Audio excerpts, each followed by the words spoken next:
సిటీలో సాయంత్రం ఒక్కసారిగా భారీ వర్షం కురిసింది. మధ్యాహ్నం వరకు ఎండ ఉండగా సాయంత్రం ఈదురు గాలులు, ఉరుములు, మెరుపులతో వాన పడింది. దీంతో పలుచోట్ల ట్రాఫిక్ జామ్ ఏర్పడింది. లోతట్టు ప్రాంతాలు జలమయమయ్యాయి. మరో 3 రోజులు వర్షాలు కురుస్తాయని సూచించారు వాతావరణ శాఖ అధికారులు. గ్రేటర్ హైదరాబాద్ లో ఒక్కసారిగా భారీ వర్షం కురిసింది. పలుచోట్ల వడగండ్లతో కూడిన వాన పడింది. మధ్యాహ్నం వరకు ఎండలు ఉండగా సాయంత్రం ఒక్కసారిగా వాతావరణం మారిపోయింది. మాదాపూర్, గచ్చిబౌలి, కొండాపూర్, మణికొండ ప్రాంతాల్లో ఉరుములు, మెరుపులతో కూడిన భారీ వడగండ్ల వాన కురిసింది. జూబ్లీహిల్స్, బంజారాహిల్స్, ఫిలిం నగర్ ప్రాంతాల్లో భారీ వర్షం కురవగా బంజారాహిల్స్ రోడ్ నెంబర్ 12లో కురిసిన కుండపోత వర్షానికి రోడ్లన్నీ జలమయమయ్యాయి. దీంతో వాహనదారులు తీవ్ర ఇబ్బందులు పడ్డారు.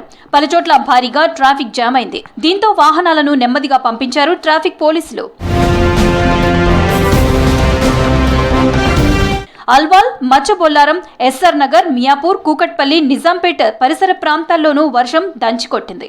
కూకట్పల్లి పరిధిలోని Alwyn colony, Hyder Nagar, KPHB, Jagadgirigutta ప్రాంతాల్లో వాన పడింది. మధ్యాహ్నం వరకు ఎండ వేడితో ఉక్కపోతతో ఇబ్బంది పడ్డ ప్రజలకు సాయంత్రం కురిసిన వర్షం కారణంగా వాతావరణం చల్లబడడంతో ఉపశమనం లభించింది.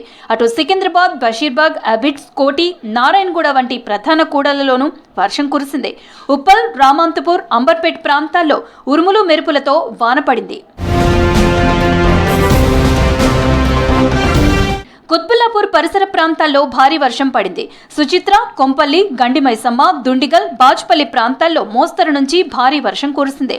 బహదూర్పల్లి, సురారం, షాపూర్ నగర్, గాజుల రామారంలో ఎడతెరిపి లేకుండా వాన పడింది. సికింద్రాబాద్ పరిసర ప్రాంతాల్లోనూ వర్షం కురిసింది. రాజేంద్రనగర్, అత్తాపూర్, మైలార్దేవ్పల్లి, కిస్మత్పుర, హిమాయత్ సాగర్, బండ్లగూడలో వర్షం కురిసింది. నార్సింగి, పుప్పాలగూడ, మణికొండలో వడగండ్ల వాన పడింది. కోకాపేట, గండిపేట్, నెక్టాపూర్ ప్రాంతాల్లో కూడా వర్షం దంచికొట్టింది. అటు పాతబస్తీలోని ఫలక్నుమా, చంద్రాయన్గుట్ట, షాలిబండ, చత్రినాక, సంతోష్ నగర్, కాంచన్బాగ్ ప్రాంతాల్లో కూడా వర్షం కురిసింది. వికారాబాద్ జిల్లా మేకవనంపల్లిలో కురిసిన వర్షానికి పిడుగుపడి 2 ఎద్దులు మృతి చెందాయి. నగరంలో తేలికపాటి నుంచి మోస్తరు వర్షాలు కొనసాగే అవకాశం ఉందని వాతావరణ శాఖ సూచించింది. భారీ వర్షాలు కురుస్తుండటంతో వాహనదారులు అప్రమత్తంగా ఉండాలని, అత్యవసరమైతే తప్ప ప్రజలు బయటికి రావద్దని సూచించారు అధికారులు. హైదరాబాద్లో భారీ వర్షాలు కురిశాయి. బంజారాహిల్స్, మాదాపూర్, గచ్చిబౌలి, హైటెక్ సిటీ, అమీర్పేట్ లాంటి ప్రాంతాల్లో మోస్తారు వర్షపాతం నమోదైంది. మరోవైపు జిల్లాల్లో కూడా ఈదురు గాలులతో కూడిన వడగండ్ల వర్షపాతం కురిసింది. మరో 2 రోజులు వర్షాలు కురుస్తాయని తెలిపారు వాతావరణ శాఖ అధికారులు. సిటీలో కురిసిన వర్షాలపై మరింత సమాచారం చంద్రశేఖర్ అందిస్తారు.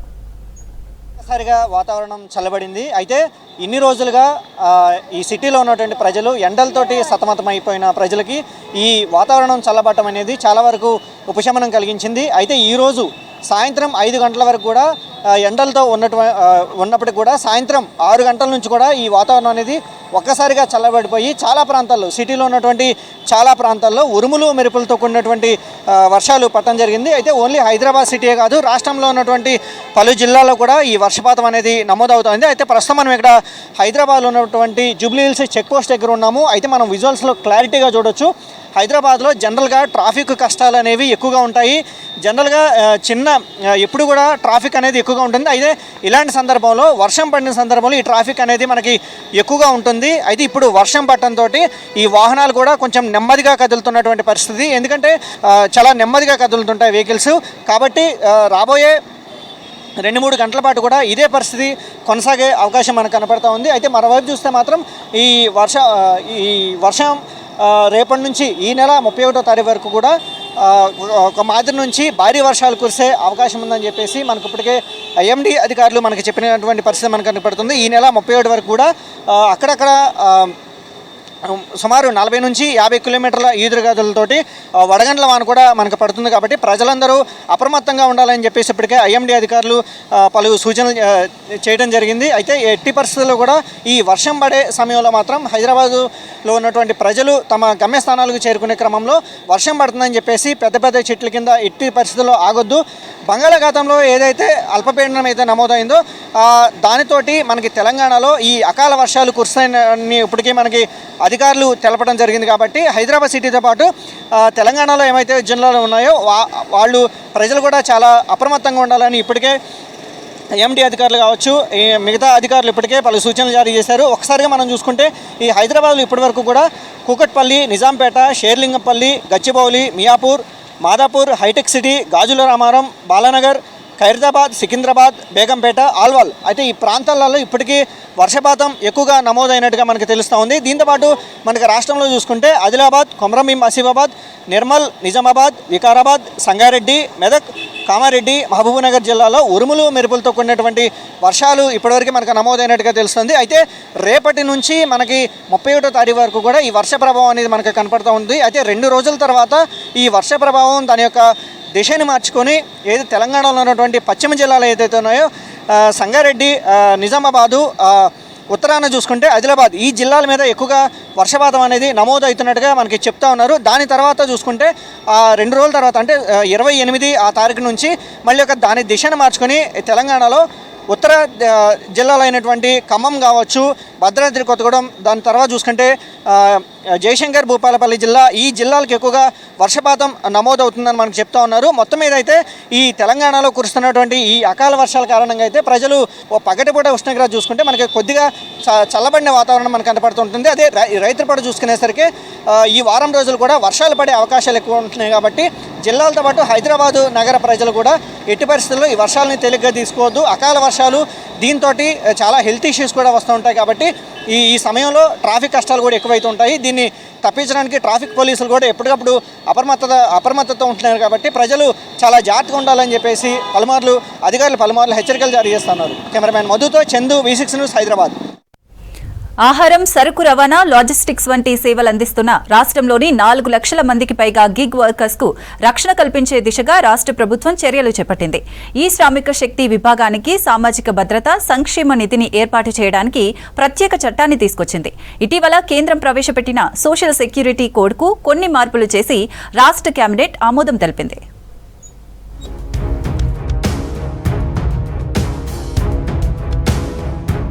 గిగ్ ప్లాట్ఫామ్ కార్మికుల సంక్షేమం, భద్రత కోసం రూపొందించిన Telangana platform based gig workers registration, social security and welfare act 2026 బిల్లును కేబినెట్ ఆమోదించింది. కొత్త బిల్లు ప్రకారం వర్కర్స్ రిజిస్ట్రేషన్తో పాటు వెల్ఫేర్ బోర్డు, సంక్షేమ నిధి ఏర్పాటు చేయనున్నారు.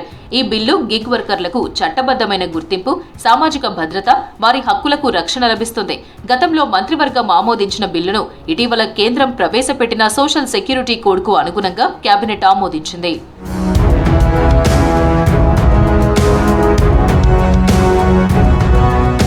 గిగ్ వర్కర్లను అన్ని విధాలా ఆదుకుంటామని అసెంబ్లీలో ప్రకటించారు రాష్ట్ర కార్మిక శాఖ మంత్రి వివేక్ వెంకటస్వామి. వారి సంక్షేమం, హక్కుల పరిరక్షణ కోసం ప్రత్యేక చట్టం తీసుకొస్తామని క్వశ్చన్ అవర్లో సభ్యులు ప్రశ్నలకు సమాధానమిచ్చారు. గిగ్ వర్కర్లకు భద్రత, సామాజిక రక్షణ, న్యాయమైన ఉపాధి కల్పిస్తామన్నారు మంత్రి వివేక్. ఈ బోర్డు ద్వారా ఎవరైతే అగ్రిగేటర్స్ అందరూ కూడా గిగ్ వర్కర్స్ పనిచేస్తున్నారో వాళ్ళ ఎంప్లాయ్మెంట్ డీటెయిల్స్ అన్నీ కూడా మన బోర్డుకి వస్తుంది. దాని తర్వాత ఈ ఆల్గోరిథం వైజ్ ఏదైతే పేమెంట్స్ వాళ్ళ శాలరీస్ అవుతాయో అది కూడా మన బోర్డుకి తెలుస్తుంది. ఈ బోర్డు కూడా గ్రీవియన్స్ రిడ్రెసల్ సిస్టమ్ కూడా ఈ బోర్డే రెస్పాన్సిబిలిటీ తీసుకుంటుంది. గిగ్ వర్కర్స్ వారు కూడా వారి సమస్యలు ఏమైనా ఉంటే బోర్డుకి వారు రాస్తే ఇవన్నీ సమస్యలు టేక్ కేర్ చేస్తుంది. ప్రస్తుతం పెరుగుతున్న డిజిటల్ ఆర్థిక వ్యవస్థలో గిగ్ ప్లాట్ఫామ్ ఆధారిత ఉద్యోగాలు కీలక పాత్ర పోషిస్తున్నాయి. Uber, Ola, Swiggy, Zomato, Amazon, Blinkit, Zepto వంటి ప్లాట్ఫామ్ల ద్వారా లక్షలాది మంది యువత ఉపాధి పొందుతున్నారు. అయితే సకాలంలో ఆర్డర్ ఇవ్వాలన్న తొందరలో అనేక మంది ప్రాణాలు పోతున్నా కంపెనీలు సహకారం ఉండడం లేదు. దీంతో వీరి సంక్షేమానికి ప్రత్యేక చట్టం తేవాలని కొన్నేళ్లుగా డిమాండ్ చేస్తున్నారు. దీనిపై 2 ఏళ్ల అధ్యయనం చేసిన కార్మిక శాఖ వారి సంక్షేమం కోసం చట్టం తీసుకురానుంది.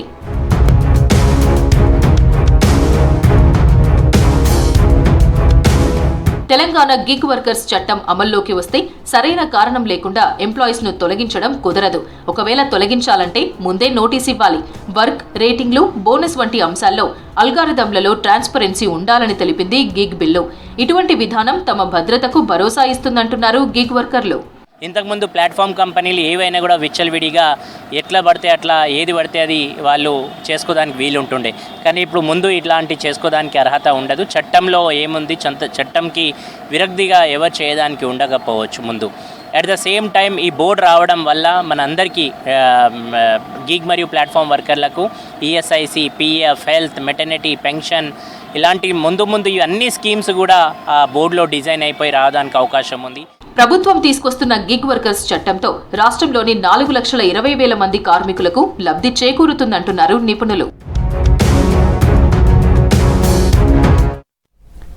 తెలంగాణ రాజకీయాల్లో చర్చనీయాంశంగా మారిన ఫార్ములా ఈ కార్ రేస్ కేసు ఇప్పుడు కీలక దశకు చేరింది. ఏసీబీ ఛార్జ్ షీట్ దాఖలు చేయడంతో ఇక ఈ కేసు కోర్టులో మొదలు కానుంది. ఇప్పటి వరకు ఆరోపణల దశలో ఉన్న ఈ కేసు ట్రయల్లో ఎలా ముందుకు సాగుతుందో తెలుసుకోవాలంటే let's watch this story.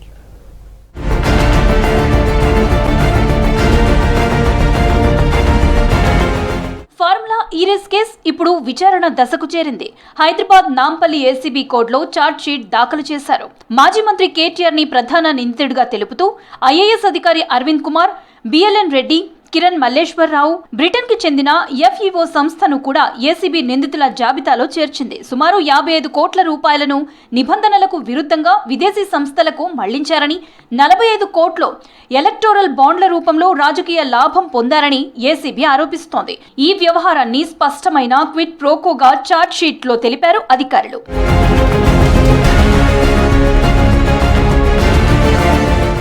BRS ప్రభుత్వ హయాంలో 2023 ఫిబ్రవరిలో హైదరాబాద్లో జరిగిన ఫార్ములా ఈ రేస్ ఒప్పందాలు, నిధుల కేటాయింపులు ఇప్పుడు వివాదంగా మారాయి. హెచ్ఎండిఏ నిధుల నుంచి సుమారు 160 కోట్ల రూపాయల కేటాయింపులు, విదేశీ కరెన్సీ బదిలీలు జరిగిందని అభియోగాలు నమోదు చేశారు అధికారులు. కోర్టు ముందుగా ఛార్జ్ షీట్ ని పరిశీలించనుంది. ఈ కేసులో ఆధారాలతో నిందితులకు సమన్లు జారీ చేయనున్నారు. నిందితులు కోర్టులో హాజరైన తర్వాత కోర్టు ఛార్జెస్ ఫ్రేమ్ చేస్తుంది. ఎవరిపై ఏ నేరం, ఏ సెక్షన్ కింద అన్నది స్పష్టంగా ప్రకటిస్తుంది. ఈ దశ నుంచే అసలు ట్రయల్ ప్రారంభమవుతుందంటున్నారు అధికారులు. ట్రయల్లో ఏసీబీ కీలక బాధ్యత నిర్వహిస్తుంది. నిధుల దుర్వినియోగం జరిగిందని నిరూపించడంతో పాటు నిందితుల మధ్య నేరపూరిత కుట్ర ఉందని చూపించడం, క్విడ్ ప్రోకో జరిగిందని సాక్ష్యాలతో నిరూపించాలి. ఇందుకోసం అధికారుల స్టేట్మెంట్లు, ఫైనాన్షియల్ ట్రాన్సాక్షన్స్, ఎలక్టోరల్ బాండ్ల డేటా, విదేశీ సంస్థలతో ఒప్పందాలు అన్నీ కోర్టులో ప్రవేశపెట్టనున్నారు ఏసీబీ అధికారులు.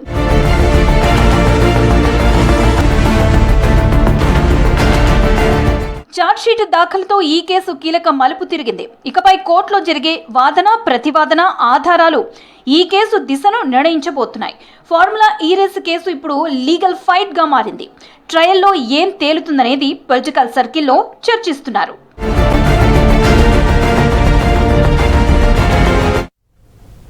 శ్రీరామనవమి తేదీపై ఈసారి గందరగోళం నెలకొంది. సీతారాముల కళ్యాణం మార్చి 26 లేక 27న చేయాలనేది హాట్ టాపిక్ గా మారింది. చైత్ర శుక్ల నవమి తిథి 2 రోజులు ఉండటంతో పండగ తేదీపై భిన్నాభిప్రాయాలు వ్యక్తమవుతున్నాయి. ఉత్తర భారతదేశం సహా అయోధ్యలో కూడా మార్చి 26న శ్రీరామనవమి వేడుకలు నిర్వహిస్తున్నారు. తెలుగు రాష్ట్రాల్లో 27న పండగ చేస్తున్నారు.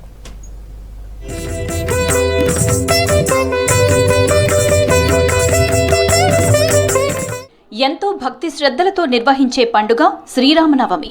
ప్రతి సంవత్సరం ఘనంగా చేసే సీతారాముల కళ్యాణం ఈసారి తేదీల విషయంలో గందరగోళానికి దారితీసింది. ఉత్తర భారతదేశంలో మార్చి 26న పండుగ నిర్వహిస్తుండగా తెలంగాణ, ఆంధ్రప్రదేశ్లో 27న శ్రీరామనవమి వేడుకలు నిర్వహించేందుకు ఆలయాలు సిద్ధమవుతున్నాయి.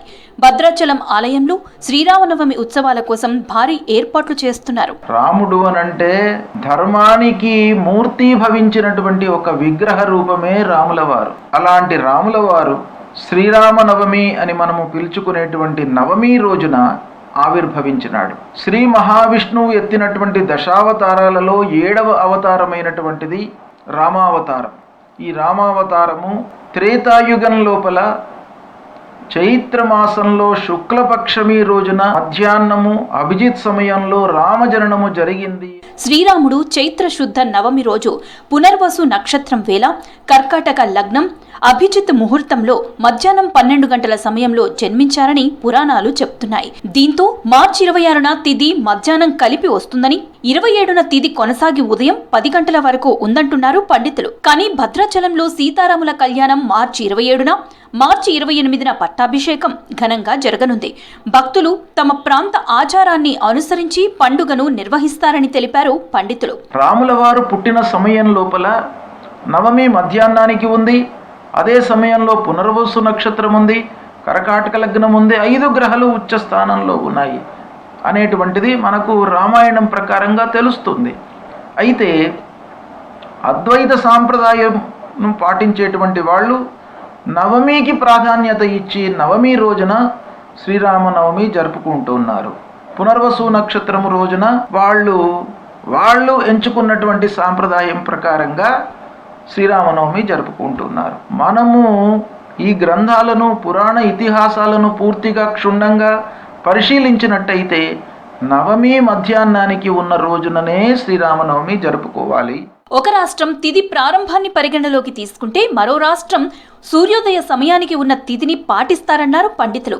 తేదీ వ్యత్యాసానికి ప్రధాన కారణం అవుతుందన్నారు. పంచాంగం నియమాల ప్రకారం సూర్యోదయ సమయానికి ఉన్న తిథినే ఆ రోజు పండుగగా పరిగణిస్తారన్నారు. ఒక తిథి 2 రోజులకు ఉంటే కొన్ని ప్రాంతాలు మొదటి రోజు, మరికొన్ని ప్రాంతాలు తర్వాతి రోజున నిర్వహిస్తారని తెలిపారు పండితులు. 26 మార్చ్ 2026 గురువారం రోజున అష్టమి 11:49 వరకు ఉంది. ఆర్ద్ర నక్షత్రం సాయంత్రం 4:19 వరకు ఉంది. ఈ రోజున సూర్యోదయం 6:16, అస్తమయం 6:28. అయితే 12:22 మధ్యాహ్నం అవుతుంది. అంటే ఈ సమయానికి ఏ రోజైతే నవమి ఉంటుందో ఆ రోజే మనము శ్రీరామనవమి మహోత్సవాన్ని, పండుగను జరుపుకోవాలి అనేటువంటిది శాస్త్ర విహితము. వివిధ పంచాంగాలు, ప్రాంతీయ పంచాంగాలు, మొబైల్ యాప్ల లెక్కింపులు, ఆలయాల సాంప్రదాయాల ప్రకారం నిర్ణయాలు మారుతున్నాయంటున్నారు సిద్ధాంతులు.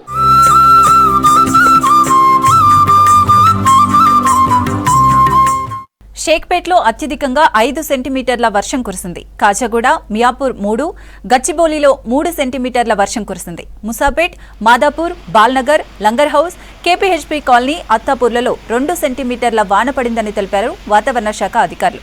శివరంపల్లి, ఆసిఫ్ నగర్, బహదూర్పుర, జూబ్లీహిల్స్, ఫిరోజ్ గూడలో 2 సెంటీమీటర్ల వర్షపాతం నమోదైంది. మరోవైపు హైదరాబాద్లో రేపు సాయంత్రం వరకు పొడి వాతావరణం ఉంటుందని తెలిపారు weather officers.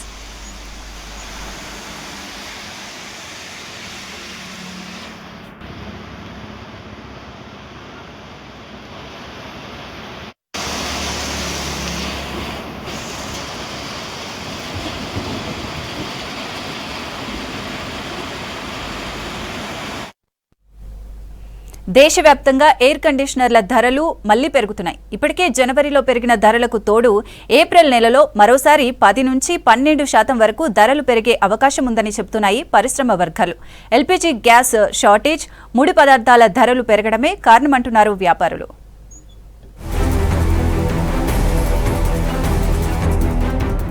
War effect AC ధరలపై పడింది. ఈ యుద్ధం వల్ల ఏసీల ధరలు భారీగా పెరగబోతున్నాయి. ఇప్పటికే 6 నుంచి 8% పెరిగిన ధరలు మరో 2 నెలల్లో 10 నుంచి 12% పెరుగుతాయని తెలిపారు వ్యాపారులు. ఏసీ తయారీలో ఉపయోగించే ప్లాస్టిక్, కాపర్, అల్యూమినియం, స్టీల్ వంటి ముడి పదార్థాలు ఉపయోగిస్తారు. అంతర్జాతీయ మార్కెట్లో ఈ రా మెటీరియల్ ధరలు పెరిగాయి. ప్లాస్టిక్ తయారీలో ఉపయోగించే పెట్రోకెమికల్స్ ధరలు, ఎల్పీజీ ధరల పెరుగుదల తయారీ ఖర్చులపై పడిందన్నారు వ్యాపారులు. We have also increased the price by about 8 to 10%. Yes, the total price increase for the is like we mentioned is about 12 to 14%, and that's on account of not only the commodity price increase but also the energy label change. Energy label change is only a virtual increase because you get a better product.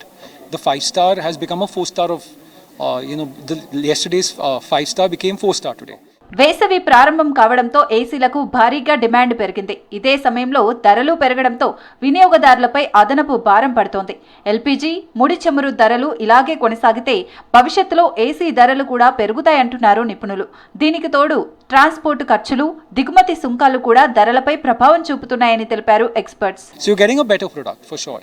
So that's not really comparable, but yeah, the price, commodity price went up much before the war. So that was a normal increase that we have to do, but the main impact of the price increase will happen soon. In April, May, because till now a lot of stocks were there, especially of the old table in the market.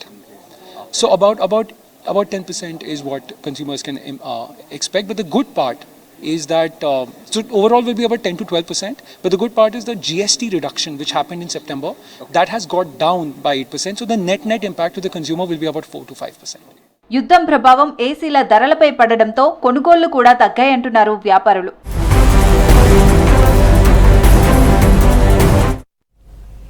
రాష్ట్ర వ్యాప్తంగా శ్రీరాముడి కళ్యాణ వేడుకలు ఘనంగా జరుపుకుంటారు. ముఖ్యంగా భద్రాచలంలో జరిగే కళ్యాణ మహోత్సవం చూసేందుకు భక్తులు క్యూ కడతారు. అయితే కళ్యాణాన్ని చూసేందుకు వెళ్లడానికి వీలు లేని వారి కోసం పోస్టల్ డిపార్ట్మెంట్ ప్రత్యేక సర్వీస్తో ముందుకు వచ్చింది. భద్రాచలంలో జరిగే సీతారాముల కళ్యాణ మహోత్సవానికి సంబంధించి తలంబ్రాలు ఇంటి దగ్గరకే చేర్చే కార్యక్రమానికి శ్రీకారం చుట్టింది పోస్టాఫీస్. ఈ తలంబ్రాల బుకింగ్ అంశంపై మరింత సమాచారం కల్పన అందిస్తారు.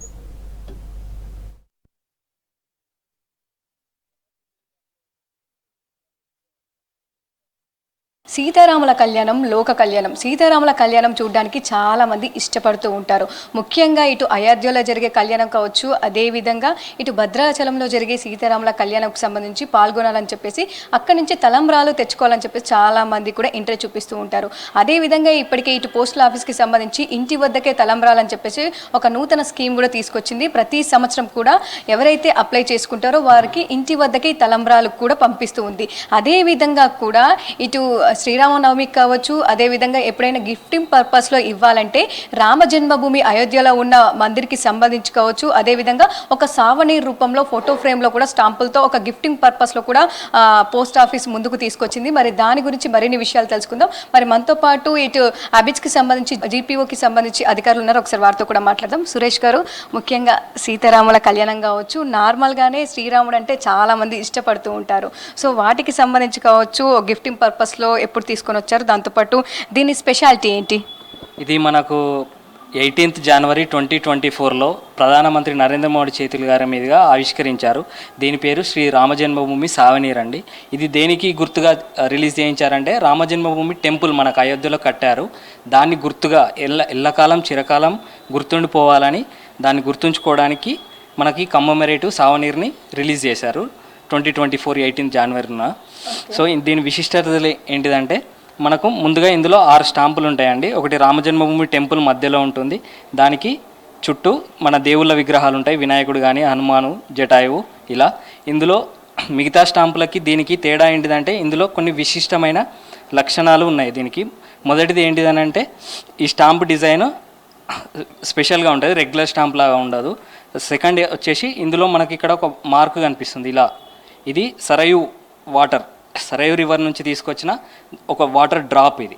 మళ్ళీ ఇక్కడ మనకు రామజన్మభూమి ఒక టెంపుల్ స్ట్రక్చర్ ఉంటుంది. ఆ స్ట్రక్చర్లో వాడిన కలర్ కాదు, అది యాక్చువల్గా అయోధ్యలో ఉన్న మట్టి, ఆ మట్టినే కలర్గా వాడారు. అదొక ప్రత్యేకత. మూడోది ఏంటిదంటే, ఈ టెంపుల్ వెనకాల ఒక సూర్యుని బింబం ఉంటుంది. ఆ సూర్యుని చుట్టూ వచ్చే కిరణాలు గోల్డ్ కలర్లో ఉంటాయి. సో ఆ గోల్డ్ ఫాయిల్ని వాడారు.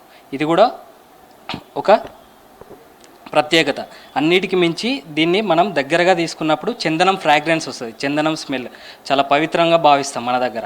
సో ఇన్ని స్పెషల్ లక్షణాలు ఉన్నాయి దీనికి. ఓకే అండి. సో ముఖ్యంగా 2024లో ప్రధానమంత్రి మోదీ చేతుల మీద ప్రారంభమైందని చెప్తా ఉన్నారు. సో ప్రజెంట్ కావచ్చు దీని కాస్ట్ ఎట్లా ఉంది, అప్పటి నుంచి కావచ్చు పబ్లిక్ తీసుకోవడానికి ఇంట్రెస్ట్ చూపిస్తున్నారా, ఏ విధంగా ఉందండి? ఇప్పటివరకు మనం చాలా ఆల్మోస్ట్ అందరి దగ్గరికి అవైలబుల్ ఉన్నాయండి. ఇంకా ఎవరి దగ్గరైనా అవైలబుల్ లేకపోతే మన హైదరాబాద్ జీపీలో అవైలబుల్ ఉంటుంది. ఇది ఫ్రేమ్తో పాటుగా కాస్ట్ 500 ఉంటుంది. లేదు మనకు ఓన్లీ రామ జన్మభూమి సావనీర్ లోపల ఉన్న స్టాంప్ మాత్రమే కావాలంటే 100 రూపీస్ ఉంటుందండి. ముఖ్యంగా శ్రీరామనవమి సీతారాముల కళ్యాణం అనగానే తలంబ్రాలు అందరూ కూడా ఇంటికి తెచ్చుకోవాలి, అంత మంచి జరుగుతుందని చెప్పేసి చాలామందికి నమ్మకం ఉంటుంది. మరి ఏదైతే ఈ పోస్టల్ ఆఫీస్లో సీతారాముల కళ్యాణంకి సంబంధించిన తలంబ్రాలు మీ ఇంటి వద్దకే అని చెప్పేసి ఒక స్కీమ్ తీసుకొచ్చారు కదా, సో దానికి సంబంధించి ఏ విధంగా ఉందండి? ఇది భద్రాచల శ్రీ సీతారామ కళ్యాణ తలంబ్రాలు ప్రతి సంవత్సరము డిపార్ట్మెంట్ ఆఫ్ పోస్టు ప్రజల వద్దకు స్పీడ్ పోస్ట్ ద్వారా పంపబడుతుందండి. దీనికోసం కస్టమర్లు పబ్లిక్ ఎవరైతే ఇంట్రెస్టెడ్ ఉన్నారో వాళ్ళు ఈ ముందుగా ఒక 151 రూపీస్ అండ్ 450 రూపీస్తో 2 రకాల స్కీమ్స్ ఉంటాయి. అంత అమౌంట్తో బుక్ చేసుకోవాలి. బుక్ చేసుకున్న సో ఈ 2 రకాల స్కీమ్స్కి సంబంధించి డిఫరెంట్ ఏమేమి ఉంటుంది? 151కి సంబంధించి కావచ్చు, ఇది 450కి సంబంధించి ఏమేమి వస్తూ ఉంటాయి అందులో? 151 ప్యాకేజ్లో ఒక ముత్యాల తలంబ్రాలు ప్లస్ ఒక ముత్యము కూడిన ఒక ప్యాకెట్ వస్తుంది. 450 450 రూపీస్తో ప్యాకెట్లోనేమో అంతరాలయ తలంబ్రాలు ప్లస్ ఒక ముత్యము, మిశ్రి, పసుపు, కుంకుమతో కూడిన ఒక పెద్ద ప్యాకెట్ వస్తుందండి. దీంట్లో ఈ రెండు ప్యాకేజీలలో కూడా స్పీడ్ పోస్ట్ ఛార్జెస్ అనేటివి ఇంక్లూడ్ అయ్యే ఉంటాయి. ఓకే అండి. సో మరి ఈ రెండింటికి సంబంధించి కావచ్చు డిమాండ్ ఎట్లా ఉంటుంది? దాదాపు ఎట్లా ఆర్డర్ చేసుకుంటూ ఉంటారు? గత సంవత్సరం కావచ్చు, ఈ సంవత్సరం కావచ్చు, ఎట్లా ఉంది? ఇది గత సంవత్సరం అని కాదండి, ప్రతి సంవత్సరంతో పోల్చుతున్న కొద్దీ సంఖ్య పెరుగుతూనే ఉంటుంది. అందుకని డిపార్ట్మెంట్ పోస్ట్ కూడా ప్రజల యొక్క వాళ్ళ ఇంట్రెస్ట్ని ఎన్కాష్ చేసుకొని ప్రతి సంవత్సరం కొనసాగిస్తుందండి. ఈ సంవత్సరం కూడా అందులో భాగంగానే ఈ సంవత్సరం కూడా ప్రవేశపెట్టడం జరిగింది. ఓకే అండి. సో ఎప్పుడు ప్రారంభమైంది? అంటే సీతారాముల కళ్యాణంకి సంబంధించి ఎన్ని రోజుల ముందు ఈ స్కీమ్ అనేది కావచ్చు ప్రారంభం అవుతూ ఉంటుంది? ఎన్ని రోజుల పాటు కొనసాగుతూ ఉంటుందండి ఇది? ప్రతి సంవత్సరం కళ్యాణం భద్రాచల సీతారాముల కళ్యాణ టైంకి ఒక నెల రోజుల ముందుగా ప్రవేశపెడతారు ఈ స్కీమ్ని. 20 రోజుల వ్యవధి ఉంటుందండి. 20 రోజులలో బుక్ చేసుకోవాలి. ఓకే అండి. సో బుకింగ్కి సంబంధించి ఏ విధంగా ఉంటుంది? అంటే పోస్ట్ ఆఫీస్కి రావాలా, లేదంటే ఈ పోస్ట్ ఆన్లైన్ ద్వారా ఏమైనా బుక్ చేసుకోవడానికి ఉంటుందా? ఎట్లా ఉంటుంది ప్రాసెస్ అనేది? లేదండి, ఖచ్చితంగా ఎవరైతే బుక్ చేసుకోవాలనుకుంటున్నారో వాళ్ళు పోస్ట్ ఆఫీస్కి వచ్చే బుక్ చేసుకోవాలి. ఎవరి పేరు అయితే బుక్ చేసుకోవాలనుకుంటున్నారో వాళ్ళ పేరు, గోత్రము, ప్రసాదం అనేది తలంబ్రాలు ముత్యం ప్యాకెట్ ఉంది కదా, ఏ అడ్రస్కి రావాలో పోస్టల్ అడ్రస్ ఒక అప్లికేషన్ ఫామ్ ఉంటుంది, దాంట్లో ఫిల్ చేసి ఇచ్చేస్తే బుక్ చేసేస్తామండి మేము. సో బుక్ చేసుకున్న తర్వాత కావచ్చు ఎప్పుడు మన ఇంటికి చేరుతుంది? అంటే సీతారాముల కళ్యాణం సంబంధించి కావచ్చు అయిపోయిన తర్వాత ఎన్ని రోజులకు మన ఇంటికి ఈ ఆర్డర్ అనేది వస్తుందండి? కళ్యాణం జరిగిన 10 రోజులకు మీ ఇంటికి స్పీడ్ పోస్ట్ ద్వారా, కస్టమర్ల ఇంటికి స్పీడ్ పోస్ట్ ద్వారా అందజేయబడుతుందండి. ఓకే అండి. సో అంటే నార్మల్గా ఈ మధ్య కాలంలో అన్ని సర్వీసెస్ కూడా ఆన్లైన్ అయిపోయాయి. సో ఏది కావాలన్నా కూడా ఈ పోస్ట్ ఆఫీస్ ద్వారా కూడా ఆన్లైన్ చేసుకోవచ్చు. మరి ఇది ఈ పోస్ట్ ఆఫీస్ ద్వారా చేసుకోవడానికి లేదా అండి? అంటే ఇంక్లూడ్ అవ్వలేదా ఇంతవరకు? లేదండి, ఇది ఓన్లీ టెంపరీగా సీజనల్గా ఉంటుంది కాబట్టి, ఓన్లీ 20 రోజులు మాత్రమే ఉంటుంది కాబట్టి ఆన్లైన్లో ప్రవేశపెట్టలేదు. ఆఫ్లైన్లోనే అయినా పోస్ట్ ఆఫీసు ప్రతి విలేజ్లో ఉంటుంది కాబట్టి ఇంకా ఆన్లైన్ అనే అవకాశమే లేకుండా అయిపోయింది. చాలా మట్టుకు బుక్ అవుతున్నాయి, వేల సంఖ్యలో బుక్ అవుతున్నాయి ప్రతి సంవత్సరం. ఓకే అండి. అంటే ఎవరికి దగ్గరలో ఉన్న వాళ్ళ ఇంటి వద్ద పోస్ట్ ఆఫీస్కి వెళ్ళి కూడా అప్లై చేసుకోవడానికి వీలు ఉంటుందా? ఏమని అప్లై చేసుకోవాలండి? ఇది చేసుకోవచ్చండి, ప్రతి పోస్ట్ ఆఫీస్లో ఈ సదుపాయం ఉంది. ఎవరైనా కానీ వాళ్ళ నియర్ బై పోస్ట్ ఆఫీస్కి వెళ్ళి బుక్ చేసుకోవచ్చు.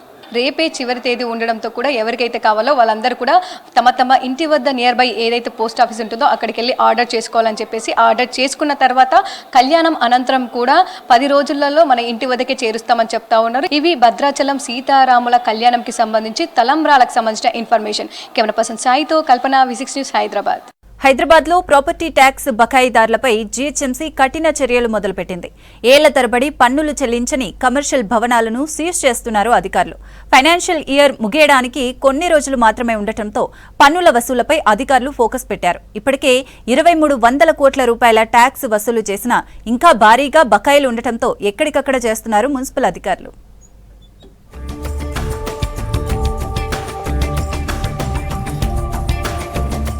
నగరంలో ప్రాపర్టీ ట్యాక్స్ బకాయిదారులపై జీహెచ్ఎంసీ స్పెషల్ డ్రైవ్ నిర్వహిస్తోంది. ముఖ్యంగా కమర్షియల్ బిల్డింగ్స్ ను టార్గెట్ చేస్తూ సంవత్సరాలుగా పన్నులు చెల్లించని వారిని గుర్తిస్తోంది. కొంతమంది యజమానులు 5 నుంచి 10 సంవత్సరాలుగా ట్యాక్స్ చెల్లించలేదని తెలిపారు. బకాయిలు చెల్లించాలంటూ ఎన్నిసార్లు నోటీసులు ఇచ్చినా స్పందించకపోవడంతో ఇప్పుడు సీజ్ చేస్తున్నామన్నారు అధికారులు.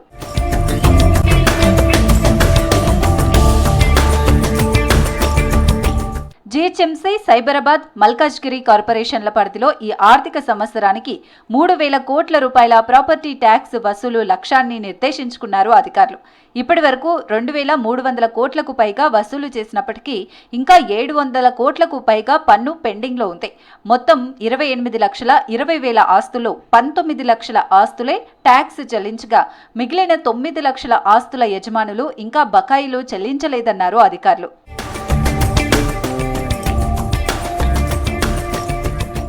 ఫీల్డ్ మార్కెట్లో పూర్తి స్థాయిలో పనిచేస్తున్నారు జీహెచ్ఎంసీ అధికారులు. డిప్యూటీ కమిషనర్ల పర్యవేక్షణలో ప్రత్యేక బృందాలు ఏర్పాటు చేసి ట్యాక్స్ ఇన్స్పెక్టర్లు, బిల్ కలెక్టర్లు, రెవెన్యూ సిబ్బంది ఇంటింటికి వెళ్లి బకాయిలు వసూలు చేస్తున్నారు. కమర్షియల్ బిల్డింగ్స్ వద్ద ప్రత్యేక తనిఖీలు నిర్వహిస్తూ తక్షణమే చెల్లింపులు చేయాలని నోటీసులు ఇచ్చారు. స్పందించకపోతే ఆస్తులను అక్కడికక్కడే సీజ్ చేస్తున్నారు. సోమాజిగూడలో 6,16,00,000 బకాయిలతో ఉన్న క్షత్రియ హోటల్స్ భవనాన్ని అధికారులు సీజ్ చేశారు. నాంపల్లిలోని అరోరా కాలేజీపై 1,28,00,000 బకాయిలు ఉండటంతో ఆ బిల్డింగ్ ను కూడా సీజ్ చేశారు. గోషామహల్ ప్రాంతంలో సర్నా ట్రాన్స్పోర్ట్ సంస్థపై 43,78,000 బకాయిలు, అలాగే సోనీ సెంటర్ భవనంపై 39,68,000 బకాయిలు ఉండటంతో సీజ్ చేశారు. జూబ్లీహిల్స్ సర్కిల్లో షాహిం సుల్తాన్ క్లాత్ సెంటర్, నాగార్జున సర్కిల్లో సింఫోసిస్ బిజినెస్ సొల్యూషన్స్ భవనాలపై కూడా లక్షల రూపాయల బకాయిలతో చర్యలు తీసుకున్నారు.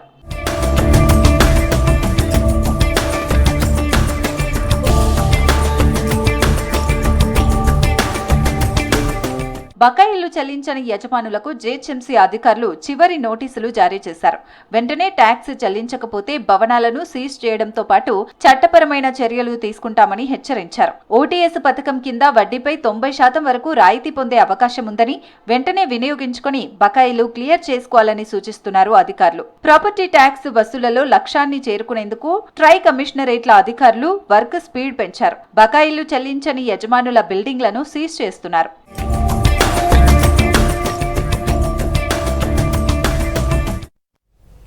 ఆర్టీసీ సంస్థను ప్రభుత్వంలో విలీనం చేయాలనే డిమాండ్పై కాంగ్రెస్ ప్రభుత్వం స్పష్టమైన డిమాండ్ చేస్తున్నారు జేఏసీ నాయకులు. సమ్మె నోటీసు గడువు దగ్గర పడుతుండటంతో ఈ నెల 25న చర్చలకు రావాలని సంస్థ యాజమాన్యానికి జేఏసీ నేత కార్మిక శాఖ నోటీసులు పంపించింది. ఆర్టీసీ సమస్యలపై చర్చలను మరోసారి వాయిదా వేస్తున్నట్లు లేబర్ కమిషనర్ నుంచి కార్మిక జేఏసీకి నోటీసులు అందాయి. ప్రస్తుతం అసెంబ్లీ సమావేశాల కారణంగా లేబర్ కమిషనర్ నిర్వహించాలనుకున్న కార్మిక యాజమాన్యం చర్చలకు బ్రేక్ పడింది.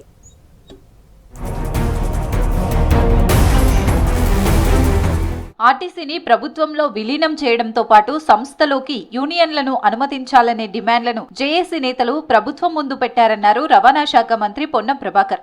అవి ప్రభుత్వ పరిశీలనలో ఉన్నాయని, మిగతా అంశాలపైన కూడా జేఏసీ నేతలతో చర్చించేందుకు సిద్ధంగా ఉన్నామని తెలిపారు మంత్రి. ప్రభుత్వ పరంగా కొంత నిర్ణయం అందరూ కూడా కలిసి తీసుకోవాల్సింది. ఒకటి విలీనము, 2 గుర్తింపు సంఘాలు. మిగతా ఏ సమస్య ఉన్నా మంత్రిత్వ ఉండే నా ఇల్లు 24 గంటలు వాళ్ళ కొరకు తెరిచి ఉంటుంది. ఏ సమస్యలున్నా బయట అక్కడక్కడ పోయి చెప్పే కంటే నా దగ్గర కూర్చొని హక్కు కొద్దీ పరిష్కారం చేసుకోవచ్చు. అంత స్వేచ్ఛ నా దగ్గర ఉంది. నేను మళ్ళీ చెప్తాను, ఆర్టీసీ కార్మికులకు సంబంధించి కుటుంబానికి, డిపార్ట్మెంట్కు మంత్రిగా పెద్దగా ఈ ప్రభుత్వం పక్షాన అన్ని రకాల సమస్యలు పరిష్కరించడానికి మేము సిద్ధంగా ఉన్నాం. ఆర్టీసీ కార్మికులు ఇచ్చిన సమ్మె నోటీసు గడువు దగ్గర పడుతుండటంతో చర్చలకు రావాలని సంస్థ యాజమాన్యానికి, జేఏసీ నేతలకు కార్మిక శాఖ నోటీసులు పంపించింది. అయితే ఆర్టీసీ సమస్యలపై చర్చలను మరోసారి వాయిదా వేస్తున్నట్లు లేబర్ కమిషనర్ నుంచి జేఏసీకి నోటీసులు అందాయి. ప్రస్తుతం అసెంబ్లీ సమావేశాల కారణంగా చర్చలను పోస్ట్పోన్ చేశారు.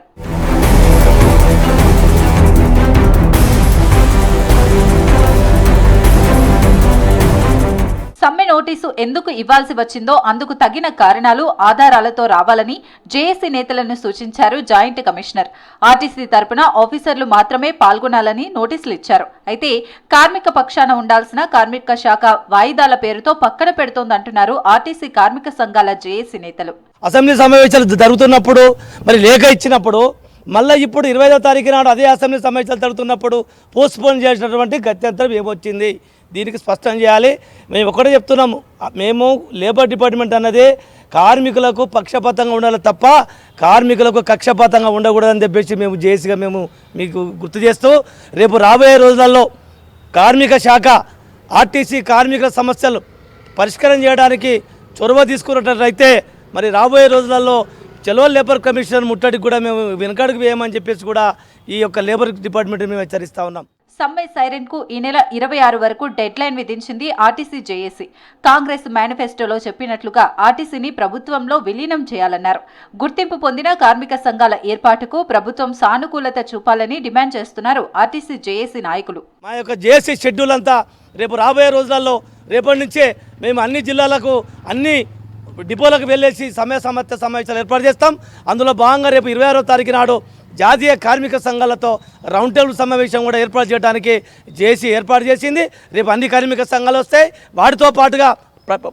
వాటితో పాటుగా రాబోయే రోజులలో ఇంకా విద్యార్థి సంఘాలతో పాటు ప్రజా సంఘాలతో పాటు మేధావులతో పాటు ప్రజలకు కూడా మరి కరపత్ర రూపేణా ముద్రించి మా యొక్క సమస్యలన్నింటినీ కూడా ప్రభుత్వం దృష్టికి ప్రజల దృష్టికి తీసుకుపోయి ప్రజలను చైతన్యం చేసే ప్రయత్నం చేస్తామని చెప్పేసి మేము తెలియజేస్తున్నాం. గత 10 ఏళ్లు బీఆర్ఎస్ ప్రభుత్వం తమను మోసం చేసిందన్నారు ఆర్టీసీ నాయకులు. 2017 నుంచి అలవెన్స్, బెనిఫిట్స్, వేతన సవరణ బకాయిలు చెల్లించాలని, రిటైర్డ్ ఉద్యోగులకు 2017 వేతన సవరణ అమలు చేయాలన్నారు. 2021 వేతన సవరణ 30% ఫిట్మెంట్ చేయటం, 2025 వేతన సవరణ అమలు చేస్తూ ప్రభుత్వ ఉద్యోగులతో సమానంగా జీతాలు చెల్లించాలని కోరారు ఆర్టీసీ జేఏసీ నాయకులు. హైదరాబాద్లో ఏదో ఒక డిపోకు వెళ్ళి మీరు MTD 141 చెక్ చేయండి. ఒకరోజు ఆ డిపోలో ఉండండి. ఒకరోజు ఆ డిపోల నుంచి బస్సులు ఎన్ని గంటలకు వెళ్తున్నాయి, ఎన్ని గంటలకు వస్తున్నాయని చెక్ చేయండి. ఈ కార్మికులను మీరు రక్షించాలని కోరుకుంటాం. కార్మికులు చాలామంది డ్యూటీ అవర్స్లో చనిపోతున్నారు, డ్యూటీల మీద చనిపోయినారు. మీరు చూస్తూనే ఉన్నారు పేపర్లలో. ఏదైతే స్టీరింగ్ పట్టుకొని చనిపోయిన వాళ్ళు ఉన్నారు. కాబట్టి లేబర్ కమిషన్ వాళ్ళు చెప్తున్నాం మేము ఒకటే, అయ్యా మీరు చెక్ చేయండి, చెక్ చేసి కార్మిక సమస్యలను పరిష్కరించండి.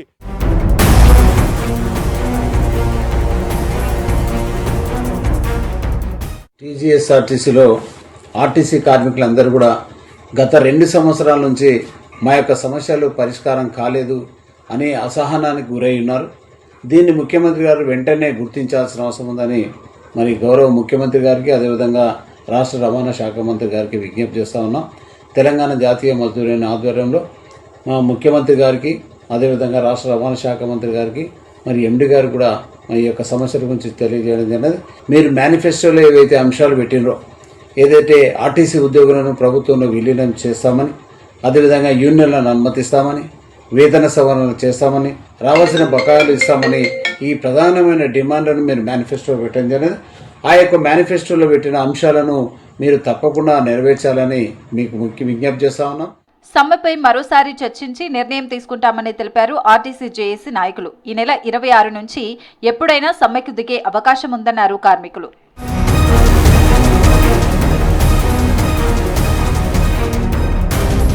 సాయంత్రం ఈదురు గాలులతో కురిసిన భారీ వర్షంతో చెట్లు కూలడంతో హైడ్రా సిబ్బంది తొలగిస్తున్నారు. హైదరాబాద్ వెస్ట్ జోన్లో 14 చోట్ల చెట్లు కూలాయి. సైబరాబాద్ ఐటీ కారిడార్ ప్రాంతాల్లో తీవ్ర ప్రభావం చూపించింది వర్షం. దీంతో గచ్చిబౌలి, కొండాపూర్, యూసుఫ్గూడలో ట్రాఫిక్ ఇబ్బందులు పడ్డారు వాహనదారులు. హఫీజ్పేట్, మియాపూర్, మాదాపూర్లో భారీ ట్రాఫిక్ జామ్ అయింది. ఆఫీస్ నుంచి బయటకు వచ్చే సమయంలో ట్రాఫిక్ సమస్యలు ఏర్పడ్డాయి. గచ్చిబౌలి DLF రూట్లో విద్యుత్ స్తంభం, చెట్లు కూలడంతో రహదారి కొంతసేపు మూసివేశారు అధికారులు. DRF బృందాలు వెంటనే స్పందించి చెట్లు, విద్యుత్ స్తంభాలు తొలగించారు.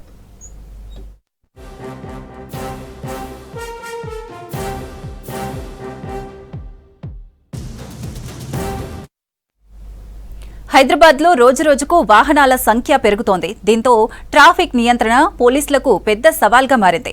ట్రాఫిక్ నిబంధనలు ఉల్లంఘించే వారిపై పోలీసులు చలాన్లు విధిస్తారు. అయితే ఈ చలాన్ల చెల్లింపులకు ప్రత్యేక ట్రాఫిక్ కోర్టులు లేకపోవడంతో అధికారులకు ఇబ్బందులు ఎదురవుతున్నాయి.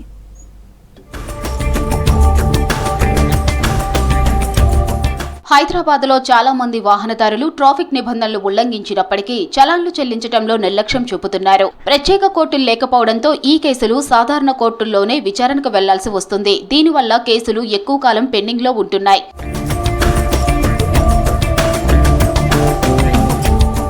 ట్రాఫిక్ రూల్స్ పాటించిన వారిని గుర్తించి చలాన్లు వేస్తున్నారు పోలీసులు. అయితే చలాన్లు చెల్లించకపోయినా చర్యలు లేవనే భావన వాహనదారుల్లో ఉంది. దీంతో రోడ్లపై నిబంధనలు పాటించకపోవడంతో యాక్సిడెంట్స్ పెరుగుతున్నాయన్నారు పోలీసులు.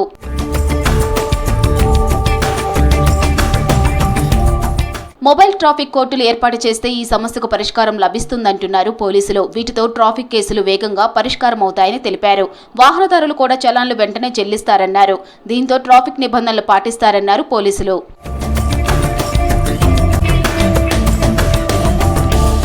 ట్రాఫిక్ చలాన్ల చెల్లింపులకు ప్రత్యేక కోర్టులు ఏర్పాటు చేయాలని కోరుతున్నారు పోలీసులు. దీంతో ట్రాఫిక్ వ్యవస్థ మరింత సమర్థవంతంగా పనిచేస్తుందని తెలిపారు.